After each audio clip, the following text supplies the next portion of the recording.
ವಚನ ಸತ್ಯ ವಚನ, ಭೂಮಿಗೆ ಬಂದ ವಚನ. ವಚನ ಸತ್ಯ ವಚನ, ಭೂಮಿಗೆ ಬಂದ ವಚನ. ಆದಿಯಲ್ಲಿ ಇದ್ದ ವಚನ, ನಮ್ಮ ನೋಡ ಬಂದ ವಚನ. ವಚನ ಸತ್ಯ ವಚನ, ಭೂಮಿಗೆ ಬಂದ ವಚನ.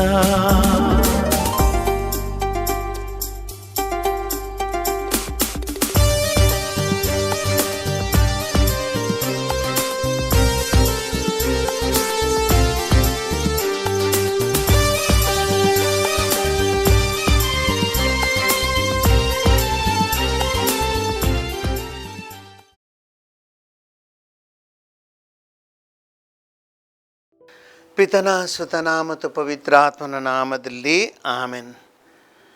ಪ್ರಿಯ ಸಹೋದರ ಸಹೋದರಿಯರೇ, ಜೀವನದಲ್ಲಿ ನಾವು ಅದೆಷ್ಟೋ ಕಷ್ಟಪಡುತ್ತೇವೆ, ದುಡಿಯುತ್ತೇವೆ, ಅದೆಷ್ಟೋ ವಿಷಯಗಳಲ್ಲಿ ಸಾಧನೆಯನ್ನು ಮಾಡಲಿಕ್ಕೆ ಪ್ರಯತ್ನ ಮಾಡ್ತೇವೆ. ಆದರೆ ಒಂದು ಅತೀ ನೆನಪಿಡಬೇಕಾದ ವಿಷಯ ಒಂದಿದೆ. ಪ್ರತಿ ನಮ್ಮ ಜೀವನದಲ್ಲಿ ಏನಾಗುತ್ತೆ, ದೇವರ ಕೈವಾಡ, ದೇವರ ಶಕ್ತಿಯ ಕೈವಾಡ ಖಂಡಿತ ಇದ್ದೇ ಇದೆ. ಇದೇ ದೇವರ ವಾಕ್ಯ ನಮಗೆ ಹೇಳುತ್ತೆ. ದೇವರ ಶಕ್ತಿಯ ವಿನಃ, ದೇವರ ಅನುಗ್ರಹದ ವಿನಃ ನಮಗೆ ಯಾವತ್ತೂ ಏನು ಮಾಡಲಿಕ್ಕೂ ಸಾಧ್ಯವಿಲ್ಲ. ಎಷ್ಟೋ ಬುದ್ಧಿವಂತರಾಗಿರ್ಬೋದು, ಎಷ್ಟೋ ನಾವು ಜೀವನದಲ್ಲಿ ಸಾಧನೆ ಮಾಡಿದವರಾಗಿರ್ಬೋದು, ಆದರೆ ದೇವರ ಬಲವಿಲ್ಲದೆ ಯಾವುದೂ ಸಾಧ್ಯ ಇಲ್ಲ ಎಂಬುದನ್ನು ದೇವರ ವಾಕ್ಯ ನಮಗೆ ಇವತ್ತು ತಿಳಿಸ್ತದೆ. ಸ್ವಲ್ಪ ಧ್ಯಾನಿಸೋಣ. ಇವತ್ತಿನ ದೇವರ ವಾಕ್ಯ ಸಿರಾಕನ ಗ್ರಂಥದ 11ನೇ ಅಧ್ಯಾಯದಿಂದ ಆರಿಸಲಾಗಿದೆ. ವಾಕ್ಯ 11ರಿಂದ ಒಂದೊಂದೇ ವಾಕ್ಯವನ್ನು ನಾವು ಧ್ಯಾನಿಸೋಣ. ದೇವರ ವಾಕ್ಯ ಹೇಳುತ್ತೆ, ಒಬ್ಬನು ದುಡಿಯುತ್ತಾನೆ, ಕಷ್ಟಪಡುತ್ತಾನೆ, ಅವಸರ ಪಡುತ್ತಾನೆ, ಎಷ್ಟು ಮಾಡಿದರೂ ಕೊರತೆಯಿಂದಿರ್ತಾನೆ. ಅದೆಷ್ಟೋ ವ್ಯಕ್ತಿಗಳನ್ನು ನೋಡ್ತೀವಿ ನಾವು. ದುಡಿತಾರೆ, ಕೆಲಸ ಮಾಡ್ತಾರೆ, ಸಂಪಾದಿಸ್ತಾರೆ, ಎಲ್ಲವನ್ನು ಮಾಡ್ತಾರೆ, ಆದರೆ ಎಷ್ಟು ಮಾಡಿದವರಿಗೆ ಸಾಲದು, ತೃಪ್ತಿ ಇಲ್ಲ. ಇನ್ನೂ ಬೇಕು, ಇನ್ನೂ ಮಾಡಬೇಕು. ಜೀವನದಲ್ಲಿ ಕೊರತೆ, ಮಿಗತೆ ಇಲ್ಲ. ದೇವರು ಕೊಟ್ಟಿದ್ದಾರೆ, ತುಂಬ ತೃಪ್ತಿ ಇಲ್ಲ. ದೇವರು ಆಶೀರ್ವದಿಸ್ತಾರೆ, ಇನ್ನೂ ಸಾಕಾಗಲ್ಲ, ಇನ್ನೂ ಬೇಕು, ದುಡಿತೀನಿ. ಇಂಗ್ಲೀಷ್ನಲ್ಲಿ ವರ್ಕಹಾಲಿಕ್ ಅಂತ ಹೇಳ್ತೇವೆ ನಾವು. ಕೆಲವರಿಗೆ ದುಡಿತವೇ ಎಲ್ಲ, ದುಡಿಬೇಕು ಖಂಡಿತ, ಆದರೆ ಪ್ರತಿಯೊಂದಕ್ಕೂ ನಾವು ಬೇಕಾದ ಸಮಯವನ್ನು ಕೊಡಬೇಕು. ಕೇವಲ ದುಡಿದು ದೇಹವನ್ನು ಸವೆಸಿ ನಾವು ದುಡಿದು ಸಂಪಾದಿಸಿದ್ರೆ ಅದನ್ನು ತಿನ್ನಲಿಕ್ಕಾಗುತ್ತೆ? ಅದು ಆಗದಿಲ್ಲ, ತಿನ್ನೋಕ್ಕೆ ಸಿಗಲ್ಲ. ಆರೋಗ್ಯ ಹಾಳಾದರೆ ಎಲ್ಲವೂ ಹೋಯಿತು. ಅದಕ್ಕೆ ದೇವರ ವಾಕ್ಯ ಹೇಳ್ತದೆ, ಒಬ್ಬನು ದುಡಿತಾನೆ, ಕಷ್ಟಪಡ್ತಾನೆ, ಅವಸರ ಪಡ್ತಾನೆ, ಎಷ್ಟು ಮಾಡಿದರೂ ಕೊರತೆಯಿಂದಿರ್ತಾನೆ. ಯಾವಾತನಿಗೆ ಜೀವನದಲ್ಲಿ ಮಿತಿಮೀರಿದ ಆಸೆಗಳಿವೆ,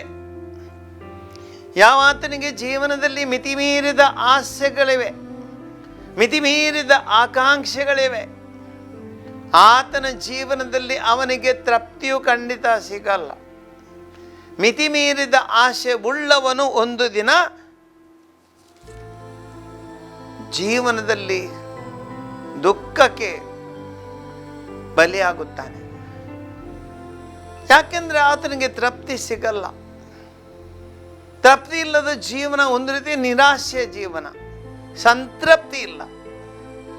ಸಂತೃಪ್ತಿ ಸಿಗಬೇಕೆಂದಿದ್ರೆ ಆತನಿಗೆ ಆಸೆಗಳಿರಬಾರದು, ಆಕಾಂಕ್ಷೆಗಳು ಅತಿಯಾಗಿರಬಾರದು. ಆಸೆಗಳು ಬೇಕು, ಪ್ರತಿಯೊಬ್ಬರು ನಾವು ಆಸೆ ಇದ್ದವರೇ. ನಾನು ಆಸೆ ಇದ್ದವನು, ನೀವು ಆಸೆ ಇದ್ದವರು. ಒಬ್ಬ ಮನುಷ್ಯನಾಗಿ ಹುಟ್ಟಿದ ಮೇಲೆ ನೈಜ ಸ್ವಭಾವದ ಆಸೆಗಳು ಇರುತ್ತವೆ, ಆಕಾಂಕ್ಷೆಗಳು ಇರುತ್ತವೆ. ಆದರೆ ಪ್ರತಿಯೊಂದಕ್ಕೊಂದು ಲಿಮಿಟ್ ಅಂತ ಇದೆ, ಒಂದು ಕೊನೆ ಅಂತ ಇದೆ, ಮಿತಿ ಅಂತ ಇದೆ. ಆ ಮಿತಿ ಮೀರಿದರೆ ಅದು ಖಂಡಿತವಾಗಿ ಒಳ್ಳೆಯದಾಗುವುದಿಲ್ಲ. ಇದನ್ನು ದೇವರ ವಾಕ್ಯ ನಮಗೆ ಹೇಳುತ್ತೆ. ಇನ್ನೊಬ್ಬನು ಮಂಕುತಿಮ್ಮ ಇತರರ ಸಹಾಯದ ಅಗತ್ಯವುಳ್ಳವನು. ಆತನು ಬಲಹೀನನು, ದರಿದ್ರ ದಟ್ಟನು. ಆತನಿಗೆ ಏನಾಗುತ್ತೆ? ಸರ್ವೇಶ್ವರನ ಕಟಾಕ್ಷ ಬೀಳುತ್ತದೆ ಅವನ ಮೇಲೆ. ಹೀನ ಸ್ಥಿತಿಯಿಂದ ಮೇಲು ಸ್ಥಿತಿಗೆ ಅವನನ್ನು ಏರಿಸುತ್ತದೆ. ಸಹೋದರ ಸಹೋದರರನ್ನು ವಿಚಾರಣಾ ಕೇಂದ್ರದಲ್ಲಿ ಕೆಲವು ಸಮಯದ ಹಿಂದೆ ಒಬ್ಬ ರೋಗಿಯೊಬ್ಬನು ಸಹಾಯಕ್ಕೆ ಬಂದಿದ್ದನು. ಆತನ ಒಂದು ಕೈ ಇಲ್ಲ, ಇನ್ನೊಂದು ಕಾಲು ತುಂಬ ಗಾಯವಾಗಿತ್ತು. ಆಕ್ಸಿಡೆಂಟಲ್ಲಿ ಕಾಲು ಮಿತದಿಂದ ಆಕ್ಸಿಡೆಂಟ್ ಆಗಿ ಅದಕ್ಕೆ ಆತನ ಎಲುಬುಗಳಿಗೆ ರಾಡ್ಸನ್ನು ಹಾಕಿದ್ರು. ಬಹಳ ಒಂದು ದುಃಖ ಶೋಚನೀಯ ಪರಿಸ್ಥಿತಿಯಲ್ಲಿದ್ದ ಈ ಯುವಕ. ನಾವೇನು ಸಹಾಯ ಮಾಡುವಂಥ ನಾನು ನಮ್ಮ ವಿಚಾರಣಾ ಕೇಂದ್ರದಲ್ಲಿ Saint Vincent de Paul Society ಅವರಿಗೆ ರೆಫರೆನ್ಸ್ ಕೊಟ್ಟು ಅವನ ಮೂಲಕ ಸಹಾಯ ಮಾಡಲಿಕ್ಕೆ ಪ್ರಯತ್ನ ಮಾಡಿದೆ. ಈತನಿಗೋಸ್ಕರ ಹಾಸ್ಪಿಟಲ್ನಲ್ಲಿ ಅಡ್ಮಿಟ್ ಮಾಡಿಸಿ ಈತನಿಗೆ ಶುಶ್ರೂಷೆಯನ್ನು ನೀಡಲಾಯಿತು. ರಾಡ್ ಆಪ್ರೇಷನ್ನ ಮಾಡಲಾಯಿತು. ತುಂಬ ಹಣ ಬೇಕಾಯಿತು. ಆತನಿಗೆ ನಡೆಯಲು ಬೇಕಾದ ವೀಲ್ ಚೇರ್ ಬೇಕಾದೆಲ್ಲ ಪ್ರತಿಯೊಂದು ವಿಷಯ ಏನೂ ಕಡಿಮೆ ಆಗಲಿಲ್ಲ. ಸೆಂಟ್ ವಿನ್ಸೆಂಟ್ ದ ಪಾಲ್ ಸೊಸೈಟಿಯ ಆ ಸದಸ್ಯರು ಒಂದು ದಿನ ಬಂದು ನನ್ನಲ್ಲಿ ಮಾತನಾಡುವಾಗ ಹೇಳಿದರು, ಫಾದರ್, ಈ ಯುವಕನಿಗೆ ಎಲ್ಲವನ್ನು ಮಾಡಿದೆವು, ದೇವರು ಏನು ಕಡಿಮೆ ಮಾಡಲಿಲ್ಲ. ಬೇಕಾದಕ್ಕಿಂತ ಹೆಚ್ಚಿನ ಒಂದು ನಮಗೆ ಅದು ಇದು ವಾಕರ್ ಬೇಕಿತ್ತು. ಆ ವಾಕರನ್ನು ತಗೊಳ್ಳಲು ಅಥವಾ ಒಂದು ವೀಲ್ ಚೇರ್ ಅದೆಷ್ಟೋ ಜನ ಮುಂದೆ ಬಂದರು ಕೊಡಲಿಕ್ಕೆ. ಅಂದರೆ ಒಂದು ರೀತಿಯಲ್ಲಿ ಯಾವ ಮನುಷ್ಯನಲ್ಲಿ ಏನಿಲ್ಲ, ಆತನು ಕೇವಲ ದೇವರಲ್ಲಿ ಅವಲಂಬಿತನಾಗಿದ್ದಾನೆ. ಅವನಲ್ಲಿ ಶಕ್ತಿ ಇಲ್ಲ, ಅವನಲ್ಲಿ ಏನು ಮಾಡುವಂಥ ಒಂದು ಪರಿಸ್ಥಿತಿ ಇಲ್ಲ. ಅಂಥ ಒಂದು ಪರಿಸ್ಥಿತಿಯಲ್ಲಿ ಯಾವಾಗ ಮನುಷ್ಯನು ಒಂದು ರೀತಿಯ ಅಸಹಾಯಕನಾಗುತ್ತಾನೆ, ದೇವರು ಆತನ ಸಹಾಯಕ್ಕೆ ಬರುತ್ತಾರೆ. ದೇವರು ಒದಗಿಸಿಕೊಡುತ್ತಾರೆ. ಒದಗಿಸಿ ಬೇಕಾದಾಗಿಂದ ಮಿಕ್ಕಿ ದೇವರು ಕೊಡ್ತಾರೆ. ಇದು ಸತ್ಯ ಸಂಗತಿ. ಸಹೋದರ ಸಹೋದರರೇ, ಇದನ್ನು ದೇವರ ವಾಕ್ಯದಿಂದ ತಿಳಿದುಕೊಳ್ಳೋಣ. ಅತಿ ಆಕಾಂಕ್ಷೆಗಳು ನಮ್ಮನ್ನು ನಾಶ ಮಾಡಿಬಿಡುತ್ತವೆ. ಆದರೆ ದೇವರ ಮೇಲೆ ಅವಲಂಬಿತನಾಗುವ ಪ್ರತಿಯೊಬ್ಬರಿಗೆ ಜೀವನದಲ್ಲಿ ಏನು ಕಡಿಮೆ ಆಗುವುದಿಲ್ಲ. ಇವತ್ತಿಗೆ ಏನು, ನಾಳೆಗೆ ಏನು, ಎಲ್ಲವನ್ನು ದೇವರು ಒದಗಿಸಿಕೊಡ್ತಾರೆ. ಅವರದೇ ರೀತಿಯಲ್ಲಿ ಒದಗಿಸಿಕೊಡ್ತಾರೆ. ಯಾರೊಬ್ಬರು ಇವತ್ತು ಕಷ್ಟದಿಂದ ದೇವರ ಮೇಲೆ ವಿಶ್ವಾಸವಿಟ್ಟವರು, ದೇವರ ಮೇಲೆ ಅತಿ ಭರವಸೆಯನ್ನಿಟ್ಟರು ಯಾರು ನಿರಾಶರಾಗಲಿಲ್ಲ, ಆಗುವುದು ಇಲ್ಲ. ಇದು ಸತ್ಯ ಸಂಗತಿ. ಅದು ಮಾಡುತ್ತದೆ 4 ಜನರಲ್ಲಿ ಅವನು ತಲೆ ಎತ್ತಿ ನಡೆಯುವಂತೆ. ಅಂದರೆ ಸರ್ವೇಶ್ವರನ ಕಟಾಕ್ಷ ಯಾರ ಮೇಲೆ ಬೀಳುತ್ತೆ, ಆತನನ್ನು ಅದು ಹೀನ ಸ್ಥಿತಿಯಿಂದ ಮೇಲು ಸ್ಥಿತಿಗೆ ಏರಿಸುತ್ತದೆ. ಇಂಥ ದೇವರ ಕೃಪಾ ಕಟಾಕ್ಷದಲ್ಲಿ ಇದ್ದ ವ್ಯಕ್ತಿಯನ್ನು ದೇವರು ಮೇಲು ಸ್ಥಿತಿಗೆ ಏರಿಸ್ತಾರೆ. ಹೀನ ಸ್ಥಿತಿಯಲ್ಲಿ ಇದ್ದಾನೆವ, ಉಣ್ಣುವುದಕ್ಕೆ ಒಂದು ಊಟ ಇಲ್ಲದ ಅಥವಾ ಒಂದು ಮಲಗಲಿಕ್ಕೆ ಆಗದ ಪರಿಸ್ಥಿತಿಯಲ್ಲಿ, ನಡೆಯಲಾರದ ಪರಿಸ್ಥಿತಿಯಲ್ಲಿ ಇದ್ದಾನೆ. ಆದರೆ ದೇವರು ಆತನಿಗೆ ಇತರರ ಮೂಲಕ ಉನ್ನತಿಗೆ ಏರಿಸುತ್ತಾರೆ, ಶಕ್ತಿಯನ್ನು ನೀಡುತ್ತಾರೆ. ಇದು ದೇವರ ವಾಕ್ಯದ ವಿಚಿತ್ರ. ದೇವರ ಒಂದು ಶಕ್ತಿ ಆತನಲ್ಲಿ ಖಂಡಿತವಾಗಿಯೂ ಬಲವಾಗಿ ಕೆಲಸ ಮಾಡುತ್ತೆ. ಅದು ಮಾಡುತ್ತದೆ 4 ಜನರಲ್ಲಿ ಅವರನ್ನು ತಲೆ ಎತ್ತಿ ನಡೆಯುವಂತೆ. ಈತನಿಗೆ ಇಷ್ಟು ಸಮಯದಿಂದ ತಲೆ ಎತ್ತಿ ನಡೆಯುವ ತಾಕತ್ತು ಅವನಲ್ಲಿ ಇರಲಿಲ್ಲ. ಬರೀ ನಾಚಿಕೆ, ಬರೀ ಬೇಸರ, ಬರೀ ನೋವುಗಳು. ಏಕೆಂದರೆ ತನ್ನಿಂದ ಏನಾಗುವುದಿಲ್ಲ, ಇತರರ ಮೇಲೆ ಅವಲಂಬಿತನಾಗಬೇಕು. ತಾನು ಇತರರಿಗೆ ಭಾರವಾಗಿದ್ದೇನೆ, ಕುಟುಂಬಕ್ಕೆ ಭಾರವಾಗಿದ್ದೇನೆ, ಸಮಾಜಕ್ಕೆ ಭಾರವಾಗಿದ್ದೇನೆ, ಏನು ತನ್ನಿಂದ ಮಾಡಲಾಗುತ್ತಿಲ್ಲ, ಏನು ಮಾಡಲಿ, ಅಸಹಾಯಕತೆಯ ಜೀವನ. ನಾನೊಂದು ಅನ್ನಕ್ಕೆ ಖಾರ ಭೂಮಿಗೆ ಎಂಬಂತೆ ಎಲ್ರಿಗೊಂದು ಹೊರೆಯಾಗಿ ಬಿಟ್ಟಿದ್ದೇನೆ. ಇಂಥ ಒಂದು ದುಃಖದಲ್ಲಿ ಜೀವಿಸುವ ವ್ಯಕ್ತಿಗೆ ದೇವರ ಸಹಾಯ ಸಿಕ್ಕಿದಾಗ ಆತನು ಬಲಿಷ್ಠನಾಗುತ್ತಾನೆ, ತಲೆ ಎತ್ತಿ ನಡೆಯುತ್ತಾನೆ ಎಂದು ದೇವರ ವಾಕ್ಯ ಹೇಳುತ್ತೆ. ಮುಂದೆ ಹೇಳ್ತದೆ, ಅನೇಕರು ಅವನನ್ನು ಕಂಡು ಆಶ್ಚರ್ಯಪಡುವಂತೆ ನಡೆಯುತ್ತಾನೆ. ಎಂಥ ಪರಿಸ್ಥಿತಿಯಲ್ಲಿದ್ದ ಇವತ್ತು ಏನಾಯಿತು, ಇದೆಲ್ಲ ಎಲ್ಲಿಂದ ಬಂತು? ದೇವರು ಕೊಟ್ಟಿದ್ದಾರೆ. ದೇವರನ್ನು ಡೈರೆಕ್ಟ್ ಕೊಡಲ್ಲ, ಮನುಷ್ಯರ ಮೂಲಕ ಕೊಡ್ತಾರೆ. ಆ ವಿನಮ್ರತೆ ಅವರಲ್ಲಿದೆ. ಅಸಹಾಯಕನಿಗೆ ದೇವರು ಆತನಿಗೆ ಸಹಾಯಕ್ಕೆ ಬರುತ್ತಾರೆ. ಅದರಿಂದ ನಾವು ಎಲ್ಲರೂ ದೇವರಲ್ಲಿ ವಿಶ್ವಾಸ ಇರ್ತೋಣ. ನಮ್ಮ ಜೀವನದ ಇಲ್ಲಕ್ಕೆ ದೇವರ ಮೇಲೆ ಹೊಂದಿಕೊಳ್ಳೋಣ. ಯಾಕೆ ನಾವು ಯೋಚಿಸುವುದು? ಆ ವ್ಯಕ್ತಿಯಿಂದ ನಾವೆಲ್ಲರೂ ಅಸಹಾಯಕರಾಗಿರ್ಬಹುದು. ನಮ್ಮಲ್ಲಿ ಹಣ ಏನಿಲ್ಲದಿರ್ಬೋದು, ಸಂಪತ್ತು ಇಲ್ಲದಿರ್ಬೋದು, ನಮ್ಮೊಂದು ಸ್ವಂತ ಮನೆ ಇಲ್ಲದಿರ್ಬೋದು. ಆದರೆ ಯಾಕೆ ನಾವು ತುಂಬ ಚಿಂತೆ ಮಾಡಬೇಕು? ಆ ಚಿಂತೆಯಿಂದ ಏನು ಗಳಿಸಲು ಸಾಧ್ಯ? ಬರೀ ಚಿಂತೆ ಮಾಡಿಕೊಂಡು ನಮ್ಮ ಆರೋಗ್ಯವನ್ನು ಕಳ್ಕೊಂಡ್ರೆ ಸಾಕು? ಖಂಡಿತ ಸಾಧ್ಯವಿಲ್ಲ. ಯಾಕೆ ದೇವರ ವಾಕ್ಯ ಹೇಳುತ್ತೆ, ಜಯ ಅಪಜಯ, ಜೀವ ಸಾವು ಸರ್ವೇಶ್ವರನಿಂದಲೇ. ಜಯ ನಾವು ಜಯಿಸ್ತೇವೆ ದೇವರ ಬಲದಿಂದ. ಇಸ್ರಾಯೇಲರು ಈಜಿಪ್ಟ್ ದೇಶದಿಂದ ಹೊರಟರು. ಹಿಂದೆ ದೊಡ್ಡ ಫರೋಹ ರಾಜನ ಸೈನ್ಯವಿತ್ತು. ಮುಂದೆ ಕೆಂಪು ಸಮುದ್ರ. ಏನಾಯಿತು? ದೊಡ್ಡ ಸೈನ್ಯವುಳ್ಳ ಫರೋಹ ರಾಜನು ಜಯಿಸಲಿಲ್ಲ. ಆದರೆ ಸೈನ್ಯವಿಲ್ಲದ, ಆಯುಧಗಳಿಲ್ಲದ ಆ ಇಸ್ರಾಯೇಲರು ಜಯಿಸಿದರು.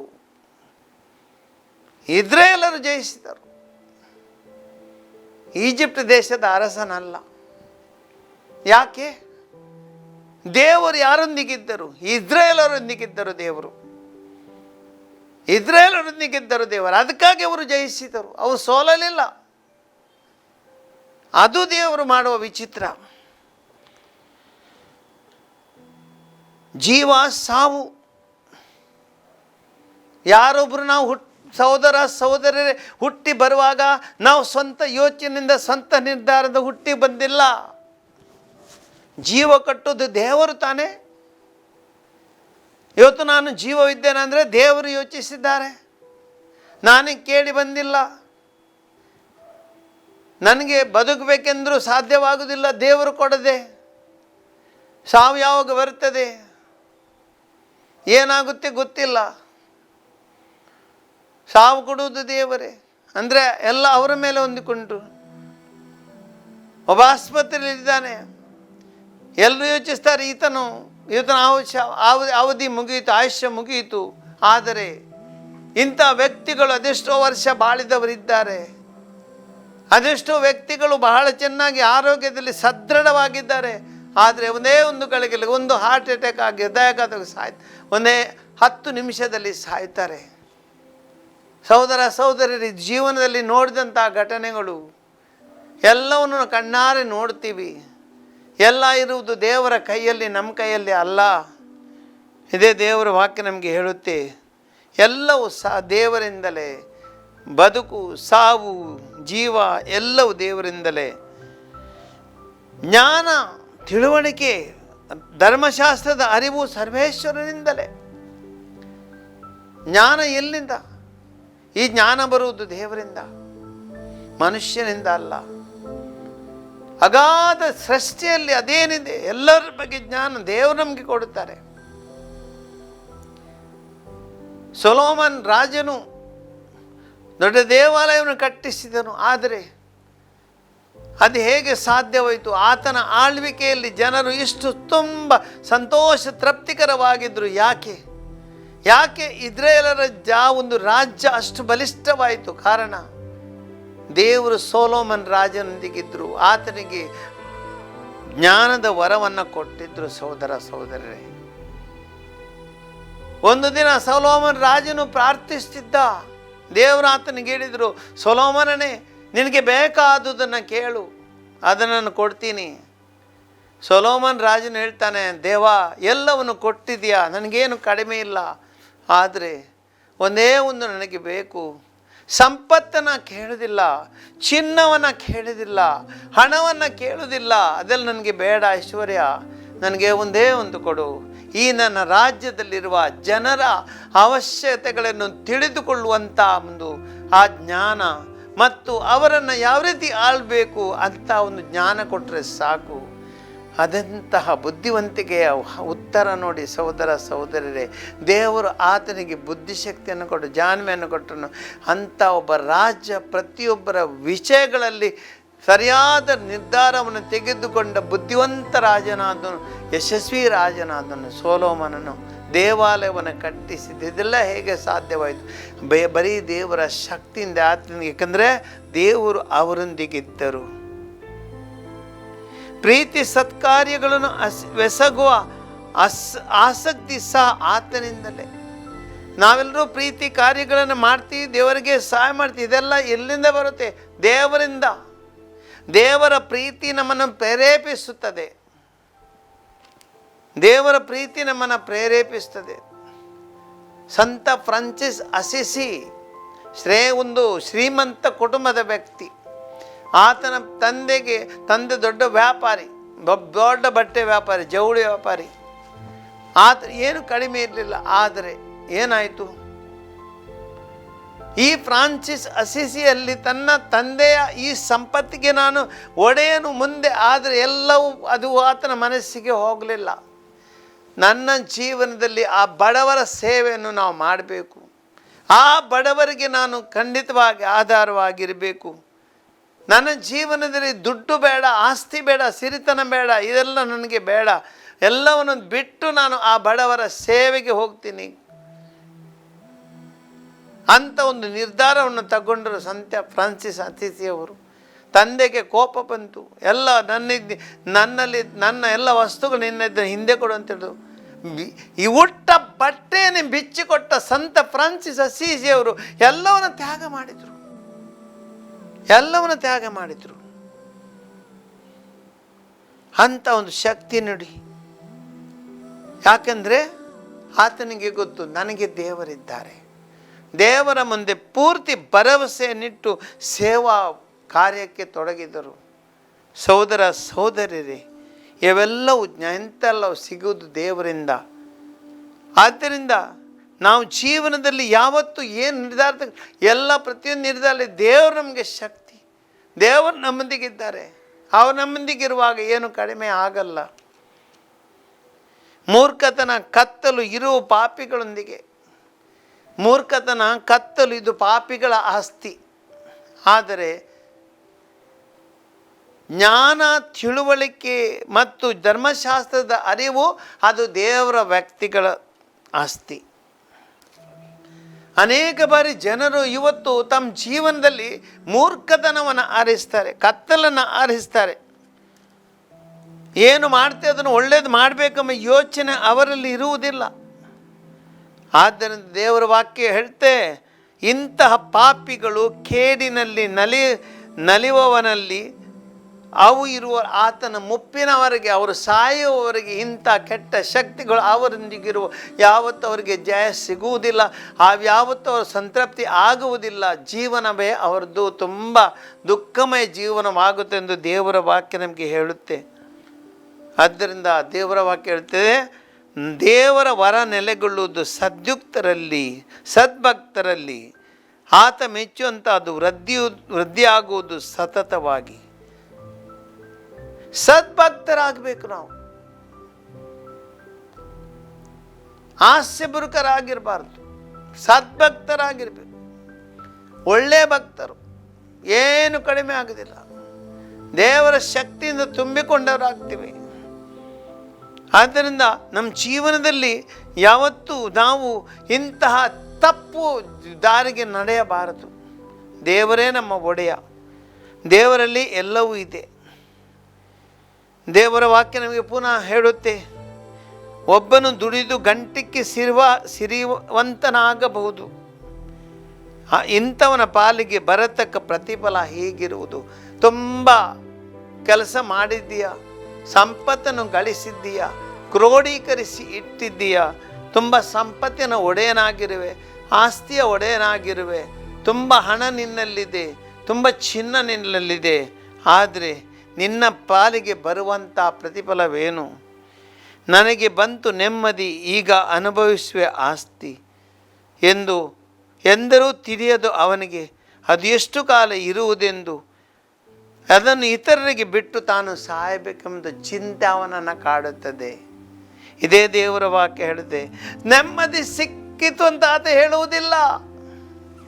ಬರೀ ಆತನಿಗೆ ಚಿಂತೆ ಚಿಂತೆ ಚಿಂತೆ. ಇಷ್ಟು ಹಣ ಮಾಡಿಟ್ಟಿದ್ದೀನಿ, ಇಷ್ಟು ಆಸ್ತಿ ಮಾಡಿಟ್ಟಿದ್ದೀನಿ, ಇಷ್ಟು ಚಿನ್ನ ಮಾಡಿಟ್ಟಿದ್ದೀನಿ, ಇದನ್ನು ಯಾರು ತಿಂತಾರೆ, ಯಾವ ಮಕ್ಕಳು ಏನು ಮಾಡಿ ಜಗಳ ಮಾಡ್ತಾರೆ, ಏನು ಮಾಡ್ತಾರೆ, ಮುಂದೆ ನನ್ನ ನಂತರ ಏನಾಗುತ್ತೆ, ಚಿಂತೆ, ಸಾಯುವ ತನಕ ಚಿಂತೆ. ಆದರೆ ಯಾರಾತನು ಇದನ್ನು ಮಾಡುವುದಿಲ್ಲ. ತನ್ನ ಜೀವನದಲ್ಲಿ ಅಗತ್ಯ ಉಳ್ಳವದನ್ನೇ ಮಾಡುತ್ತಾನೆ, ಸಂತೃಪ್ತಿ ಇರ್ತಾನೆ. ಈತನ ಸಾಯುವವನಿಗೆ ಚಿಂತೆ ಇಲ್ಲ. ಯಾಕೆಂದರೆ ಇವನು ಚಿನ್ನ ಮಾಡಿಟ್ಟಿಲ್ಲ, ದುಡ್ಡು ಮಾಡಿಟ್ಟಿಲ್ಲ, ಆಸ್ತಿ ಮಾಡಿಟ್ಟಿಲ್ಲ, ಅವನಿಗೆ ಚಿಂತೆ ಇಲ್ಲ. ಮಕ್ಕಳು ಜಗಳವಾಡ್ತಾರ, ಯಾರಿನ್ನೊಬ್ಬರು ಆಸ್ತಿಗಾಗಿ ನಮ್ಮನ್ನು ಕೊಲೆ ಮಾಡ್ತಾರ, ಇಂಥ ಒಂದು ಚಿಂತೆಯಲ್ಲಿ ಯಾರು ಕಳ್ತನ ಮಾಡಿದ ಏನಿಲ್ಲ, ಚಿಂತೆಗಳಿಲ್ಲ. ಆದರೆ ಶ್ರೀಮಂತನಿಗೆ ಹಾಗಲ್ಲ. ಈ ಚೆನ್ನೈ ಎಲ್ಲಿಡೋದು, ಎಲ್ಲಿ ಇನ್ಕಮ್ ಟ್ಯಾಕ್ಸ್ ಇವರು IT ಅಧಿಕಾರಿಗಳು ಬರ್ತಾರೆ, ಇಲ್ಲಿ ಇಡಿಯವರು ಬರ್ತಾರೆ, ಎಲ್ಲಿ ಆಗಿರ್ತಾರೆ, ಎಲ್ಲಿ ಏನಾಗುತ್ತೆ, ಎಲ್ಲಿ ನನ್ನ ಕೊಲೆಗಾಗುತ್ತಾರೆ, ಇಲ್ಲಿ ನನ್ನ ಲಾಕರ್ಗೆ ಅಟ್ಯಾಕ್ ಆಗುತ್ತೆ, ಎಲ್ಲವನ್ನು ಸಹೋದರರೇ ಚಿಂತೆಗಳು, ಬರೀ ಚಿಂತೆಗಳು, ಬರೀ ಚಿಂತೆಗಳು. ಈ ಮನುಷ್ಯನ ಜೀವನ ತುಂಬ ದುಃಖಮಯ. ಏನು ಸಂತೋಷ ಸಿಗುತ್ತೆ, ಆದರೆ ಯಾವಾತನು ಇಂಥದಕ್ಕೆ ಆಸೆ ಪಡುವುದಿಲ್ಲ. ದೇವರೆಲ್ಲವನ್ನು ಕೊಡ್ತಾರೆ ಎಂದು ನಂಬಿದವನಿಗೆ ಜೀವನದಲ್ಲಿ ಸಮಾಧಾನ, ಸಂತೃಪ್ತಿ ಸದಾ ಇದೆ. ನಾಳಿನ ಚಿಂತೆ ಅವನಿಗಿಲ್ಲ. ಪೊಲೀಸರ ಚಿಂತೆ ಇಲ್ಲ, ACB ಚಿಂತೆ ಇಲ್ಲ, ಇನ್ಕಮ್ ಟ್ಯಾಕ್ಸ್ ಇಲ್ಲ, ಯಾವುದೇ ರೈಡ್ ಆಗಲ್ಲ ತನಗೆ. ಯಾಕೆಂದರೆ ಅವನು ಸಂತೃಪ್ತಿಯಲ್ಲಿದ್ದಾನೆ. ಬೇಕಾದಷ್ಟು ಜೀವನದಲ್ಲಿ ಸಿಗುತ್ತೆ, ನಾಳೆ ಬಗ್ಗೆ ಚಿಂತೆ ಇಲ್ಲ ಆತನಿಗೆ. ಹಾಗಾದರೆ ನಮ್ಮ ಜೀವನ ಏನಾಗಬೇಕು? ನಾವು ಜೀವನದಲ್ಲಿ ನಮಗೆ ಹೇಳ್ತಾ ದೇವರ ವಾಕ್ಯ, ನೀನು ಕೈಗೊಂಡ ಕಾರ್ಯದಲ್ಲಿ ನೀನು ನಿರತನಾಗಿರು. ಹಳಬನಾಗುವವರೆಗೂ ಅದನ್ನೇ ಮಾಡುತ್ತಿರು. ಒಳ್ಳೆ ಕೆಲಸ ಮಾಡ್ತೀಯ ಸಹೋದರಿ, ಕೊನೆವರೆಗೆ ಮಾಡು. ಈ ಲೋಕದಲ್ಲಿ ಸಂಪತ್ತೆಲ್ಲ ಕಳಿಸಬೇಕೆಂದು ಜೀವನ ಬದಲಾಯಿಸಬೇಡ. ಒಳ್ಳೆಯ ವಿಷಯಗಳಲ್ಲಿ ಬದಲಾವಣೆ ಮಾಡಬೇಕು. ಮುಂದುವರಿಸು. ಯೋಚಿಸಬೇಡ, ನಾನು ಒಳ್ಳೆಯವನಾಗಿ ನಾನು ಇವತ್ತೇನು ಮಾಡಲಿಲ್ಲ, ಎಲ್ಲ ಹೋಯಿತು, ಬೇರೆಯವರೆಲ್ಲ ಕೆಟ್ಟದ್ದು ಮಾಡ್ತಾರೆ, ಆದರೆ ನಾನು ಹಾಗಿಲ್ಲ. ಯೋಚಿಸಬೇಡ. ನಿನ್ನ ಪಾಲು ನಿನಗೆ ದೇವರು ಕೊಡ್ತಾರೆ. ನಿನ್ನ ಜೀವನದಲ್ಲಿ ಸಂತೃಪ್ತಿ ದೇವರು ಕೊಡ್ತಾರೆ. ಇತರ ಬಗ್ಗೆ ಯೋಚಿಸಬೇಡ. ಅದು ಬುದ್ಧಿವಂತಿಕೆ. ದೇವರನ್ನು ಪಾಪಾತ್ಮರ ಕಾರ್ಯಪರಗಳನ್ನು ಕಂಡು ಆಶ್ಚರ್ಯ ಪಡೆಯಬೇಡ. ಅವರು ಪಾಪದಿಂದ ಇಂಥ ಕೆಲಸವನ್ನು ಮಾಡ್ತಾರೆ, ಅಧಿಕಾರದಿಂದ ಮಾಡ್ತಾರೆ. ಅವರ ಕೈಯಲ್ಲಿ ಆಯುಧಗಳಿವೆ, ಅವರಲ್ಲಿ ಕೈಯಲ್ಲಿ ಬಲವಿದೆ. ಅವರು ಇತರನ್ನ ಶೋಷಿಸ್ತಾರೆ, ಇತರನ್ನು ಪೀಡಿಸ್ತಾರೆ. ಇದು ಒಳ್ಳೆಯ ಕೆಲಸಗಳಲ್ಲ. ಆದರೆ ನೀನು ಅದನ್ನೆಲ್ಲ ಮಾಡುವುದಿಲ್ಲ. ನಿನ್ನಲ್ಲಿ ಸಂಪತ್ತಿಲ್ಲ, ಆದರೆ ನಿನ್ನ 2 ಮಾತುಗಳು ಸಾಕು, ಅವರ ಒಡನಾಟ ಸಾಕು. ನೀನು ಒಳ್ಳೆಯ ವ್ಯಕ್ತಿಯಾಗಿ ಈ ಜನರೊಂದಿಗೆ ಬಾಳು, ಇತರರಿಗೆ ತುಂಬ ಧೈರ್ಯ ಕೊಡು. ಏನಾದರೂ ಒಂದು ಗಳಿಸ್ತೀವಿ, ಸ್ವಲ್ಪ ಪರವಾಗಿಲ್ಲ ಕೊಡು, ಅದೇ ಸಂತೋಷ. ಅಂಥ ಜೀವನ ನಮಗೆ ಮುಖ್ಯ. ಸಹೋದರಿ, ದೇವರ ವಾಕ್ಯ ಸ್ಪಷ್ಟವಾಗಿ ಹೇಳುತ್ತದೆ, ದೇವರಲ್ಲಿ ನಾವು ವಿಶ್ವಾಸಿಸಿಕೊಂಡು ದೇವರ ಮೇಲೆ ಹೊಂದಿಕೊಂಡು ಬದುಕಲಿಕ್ಕೆ ಕಲಿತರೆ ಮಾತ್ರ ಬಾಳು ಸಾಧ್ಯ, ಇಲ್ಲವೆಂದಾದರೆ ಬಾಳು ಸಾಧ್ಯವಾಗುವುದಿಲ್ಲ. ಇದನ್ನು ಮನಸ್ಸಿನ ದೇವರಲ್ಲಿ ಪ್ರಾರ್ಥಿಸೋಣ. ಅದಾಮಿ ದೇವರು ನಮಗೆಲ್ಲವನ್ನು ಕೊಡ್ತಾರೆ. ತಂದೆಯಾದ ದೇವರೇ, ನಮ್ಮ ಜೀವನದಲ್ಲಿ ಎಲ್ಲವನ್ನು ನೀವು ಕೊಟ್ಟಿದ್ದೀರಿ. ನಮ್ಮ ಜೀವನದಲ್ಲಿ ನಮ್ಮದೆಂಬುದು ಏನೂ ಇಲ್ಲ. ಈ ಲೋಕಕ್ಕೆ ನಾವು ಬಂದಾಗ ಏನೂ ತಂದಿಲ್ಲ, ಕೊಂಡೋಗೋದು ಇಲ್ಲ. ಆದರೆ ತಂದೆಯಾದ ದೇವರೇ, ನಮಗೆ ಜೀವನದಲ್ಲಿ ಸಂತೃಪ್ತಿಯನ್ನು ಕೊಡಿ. ನಾವು ಮಾಡುವ ಕೆಲಸ ಕಾರ್ಯಗಳಿಗೆ ಜಯವನ್ನು ಕೊಡಿ. ಯಾವುದೇ ಈ ಲೋಕದ ವಸ್ತುಗಳಿಗೆ, ಲೋಕದ ವ್ಯವಸ್ಥೆಗೆ ಆಸೆ ಪಡೆದೇ ಬರೀ ಆಸೆಯನ್ನು ಬಿಟ್ಟು ನಾವು ಒಳ್ಳೆಯ ರೀತಿಯಲ್ಲಿ ಒಂದು ಒಳ್ಳೆಯ ಜೀವನ ನಡೆಸುವಂಥ ಒಳ್ಳೆಯ ಜೀವಗಳಾಗಿ ಬದುಕಲು, ನಿಮ್ಮ ಭಕ್ತರಾಗಿ ಬದುಕಲು ನನಗೆ ಸಹಾಯ ಮಾಡಿರಿ. ನಿಮ್ಮ ಕೃಪೆಯನ್ನು ನೀಡಿರಿ, ಶಕ್ತಿಯನ್ನು ನೀಡಿರಿ, ಆ ಬುದ್ಧಿವಂತಿಕೆಯನ್ನು ನೀಡಿರಿ. ಸೊಲೊಮನ್ ರಾಜನಿಗೆ ನೀವು ಕೊಟ್ಟಂತಹ ಭರವಸೆಗಳು ನನ್ನ ಜೀವನದಲ್ಲಿ ಈಡೇರಲಿ. ಅದರ ಮೂಲಕ ಈ ಲೋಕದಲ್ಲಿ ನಾನು ಒಳ್ಳೆಯದನ್ನು ಮಾಡಬೇಕೆಂಬುದು ಆ ಒಂದು ಸಂಕಲ್ಪದೊಂದಿಗೆ ಜೀವನದಲ್ಲಿ ಸದಾಕಾಲ ಅಂಥ ಒಂದು ಒಳ್ಳೆಯ ಕಾರ್ಯವನ್ನು ಮುಂದುವರಿಸುವಂಥ ಶಕ್ತಿಯನ್ನು ನಮಗೆ ನೀಡಿರೆಂದು ನಾವು ನಿಮ್ಮಲ್ಲಿ ಪ್ರಾರ್ಥಿಸ್ತೇವೆ. ಆಮೇಲೆ